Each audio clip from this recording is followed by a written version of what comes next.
Hi,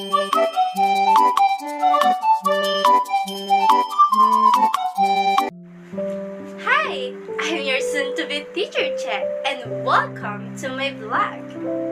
For today's video, let me share something that I learned about my previous lesson, the Philippine pre-colonial period. These are some questions in my mind. Is there any politics in pre-colonial period? What culture they have in the pre-colonial period? What kind of religion they have? Is there any literature in Philippines pre-colonial period?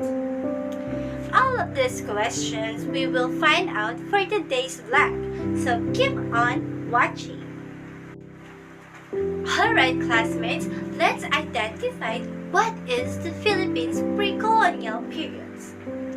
The Philippines pre-colonial period was filled with indigenous peoples engaged in healthy trade with various cultures and economies in the region and the foreign traders.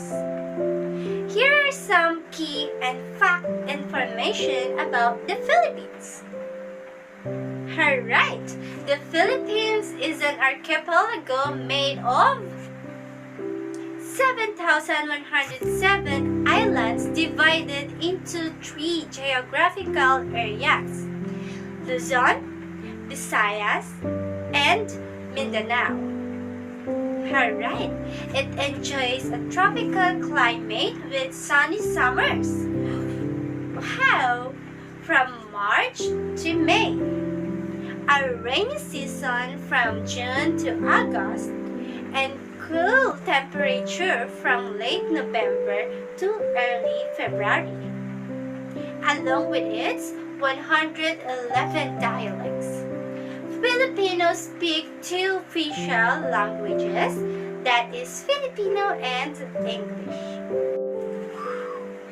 Yes, it is important to know some background information about the Philippines before we proceed to their culture, politics, literature, and religion. Now let's go to culture. Archaeological findings, existing literature, and other proof of pre-colonial communities in the Philippines provide evidence of Filipinos. Rich culture heritage, farmers adopted the kaingin or Sweden agriculture to produce staple crops such as rice, millet, bananas, and root crops. Weapons wielded by Filipino warriors were the balarao, kris, and kampilan.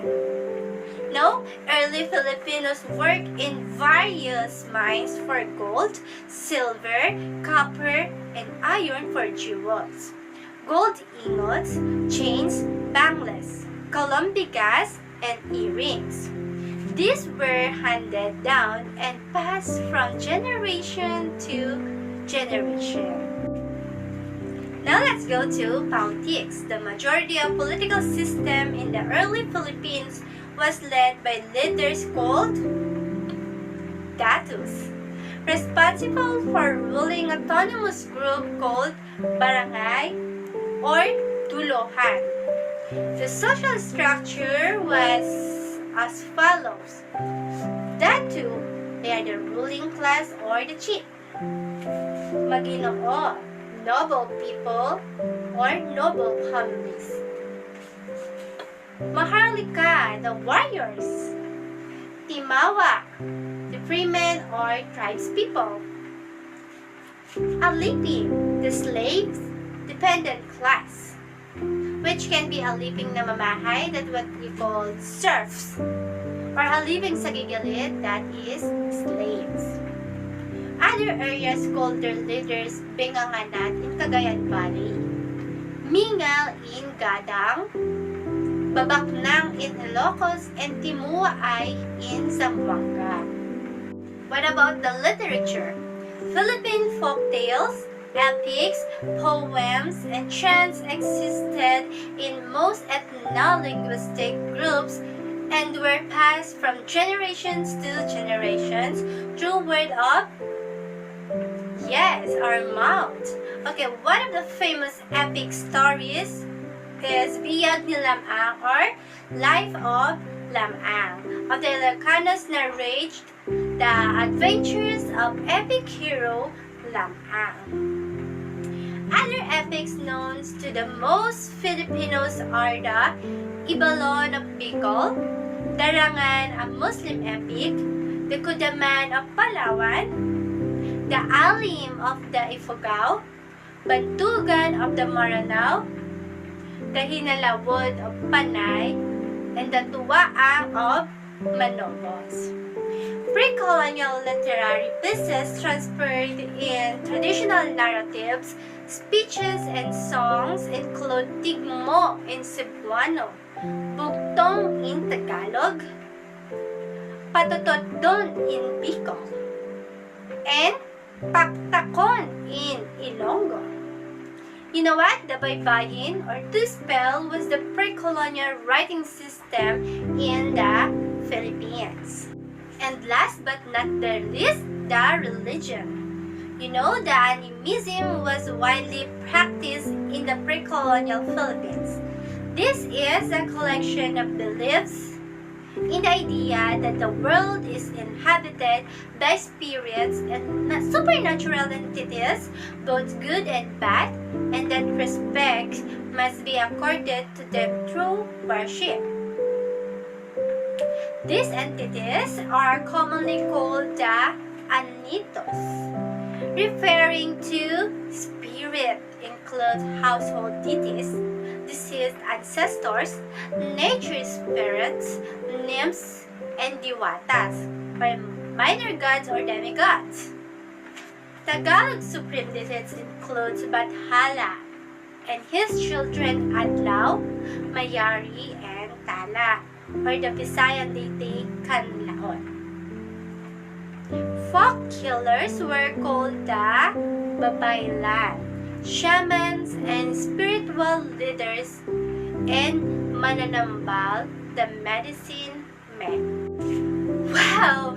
I have fun discovering new learnings in time of Philippines pre-colonial. How about you? Have you learned something? Can you answer these questions? Question number 1. How many islands in the Philippines?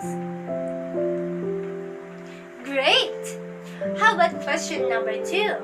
In politics, the majority of the political system in the early Philippines was led by leaders called? Good job, the tattoos! How about number 3? In literature, what is the pre-colonial writing system in the Philippines? Awesome! How about number 4? Blank is a collection of beliefs in the idea that the world is inhabited by spirits and supernatural entities, both good and bad, and that respect must be accorded to them through worship. Wow! Excellent, classmates! Thank you for watching, classmates. Hope you learned something and shared to your friends. You know, sharing is caring. Goodbye!